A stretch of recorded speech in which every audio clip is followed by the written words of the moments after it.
I believe personally, along with many scholars that I've looked up into, whether it be the Matthew Henry Concise or others that I've looked into, and I've seen that they are unsure as to after Tuesday when Jesus walked in and had to correct everything that was going on inside the temples, that maybe he just realized, oh, maybe I'm getting too angry. I can't be angry. I can't be upset. I can't be frustrated. I can't let them see a certain side that they don't need to see because I am soon have all the power in my hands and be seated at the right head of the majesty. I have to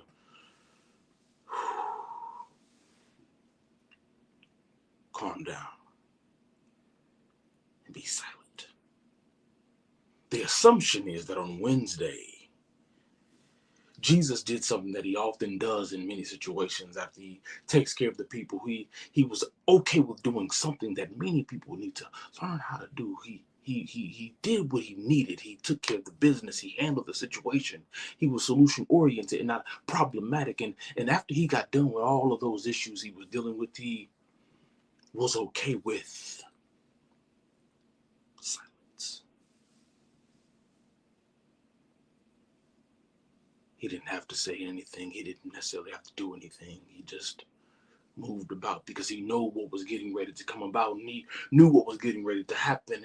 And then the assumption and thought is around this time, this is when we get the situation of him talking to two of his disciples saying, go find that donkey I told you about, that the situation.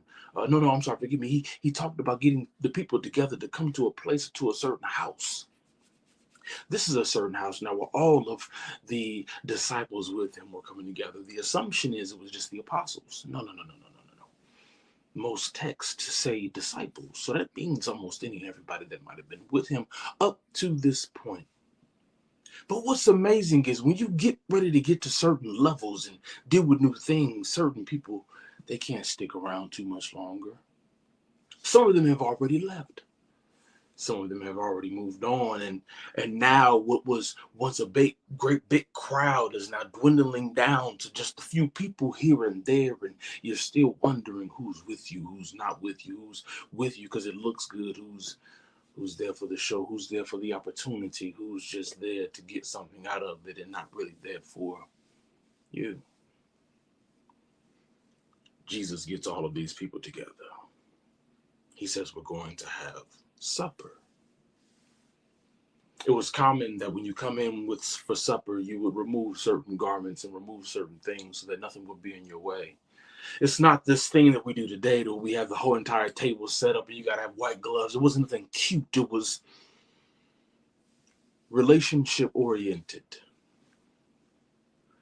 To give a slight example as to how different it wasn't like your Thanksgiving to where you have this beautifully spread out table. And sometimes it's surrounded by people who don't even like each other. People who don't even know the bigger picture. No, it wasn't that at all. And everybody sat on the floor. Some kind of lay down and just relaxed. And they had certain items and amenities on this table. But out of everything that could have been on the table, we only know about two of those things on the table. And just to give you a reflection, Matthew 26 and 26 through the 29th verse, and it says, and as they were eating, Jesus took bread, he blessed it, and he broke it. And he gave this to his disciples and said, take, eat. But then he said something weird. This is my body. Everybody's looking around. What is he talking about? Then he says, this is the cup. Take this cup, this cup. And I'll drink it with you. But I won't drink it again with you, really, until we get to my Father's kingdom. And all of them looking around, still confused. Did he just say this is blood? Because Jesus did mention inside of that, this is the blood of the new covenant. Trying to get a new covenant. What is he talking about? See, when we read these things today, we're reading them looking backwards, but they're looking at them having to look forward. And like anything in life, we all struggle with looking forward. That's why so many people slip backwards. And so Jesus sets up what we now call communion. But what I've learned in this moment of Jesus leading up to the cross, that he was doing some of his most dynamic teaching. He sets the bread right in front of him.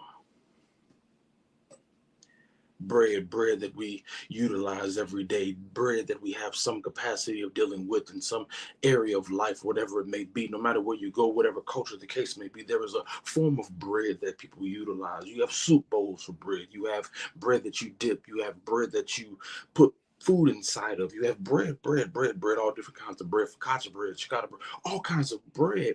But this bread was a different kind of bread. This was a bread that has never been seen before. Yet they have seen this bread before. And no one knew the bread that Jesus was talking about. He was talking about the bread of life. And so he takes the physical bread, the bread that is right in front of them. And when he takes the physical bread, he then memorializes this bread. It's as if he's putting things in order. He memorializes this bread. And he's manifesting the bread. Now that doesn't make sense. How could he take the physical bread and be doing all of that at the same time? Because if it's a memorial bread, then that means something has happened to the bread, that we would need to memorialize it.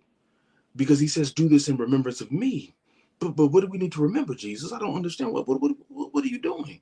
How could he be manifesting bread that's sitting in his hand? I don't understand. And how could you be, brother, manifesting and memorializing this bread all at the same time? And we're supposed to find something new in it. Manifested. Memorial. But there's something else. There's the mystical that he is manifesting inside of this. What am I saying? He took the physical bread, which was the bread in his hand. But Jesus himself is the bread of life. And he gave the physical bread to the body, which is known as the bread. That's the mystical body, the people, that's you and me. And when he gave them the body, he said, take, eat, for this is my body. And he's memorializing a body that has not been prepped or prepared, so to speak, and has not been removed from this earth. That is his body. So he gave them a physical manifestation of a spiritual thing that they could never comprehend. It is also called an anthropomorphic term. So Wednesday, he says nothing at all after tearing up the temple because people were selling doves and doing all of whatever they wanted to do. And Thursday, now he's talking about blood and bread. The blood and the bread. The blood that will drip to the ground and allow us to be a part of his DNA, but the bread that we eat daily. We eat daily to give us the energy we need to manifest the things that we need. The bread that we eat daily, the mystical, so we can learn how to have faith. And faith is the substance of things hoped for and the evidence of things not seen. But by it, the elders obtain a good rapport. We get to see the elders who obtained it, but we are still in the pressing toward and reaching toward the mark. For the memorial body, a day that one day we again, over and over and over, should be hoping and rehearsing in our minds to believe it will happen, that we will hear the memorial moment that Jesus says on the other side. Not what's said at the funeral, but on the other side. Job well done.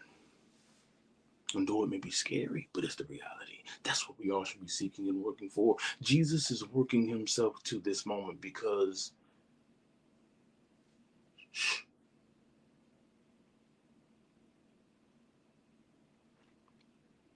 I think someone's coming. Oh, it's Friday morning.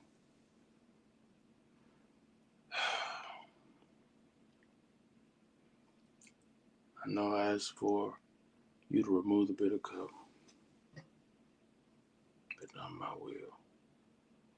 Thy will be done.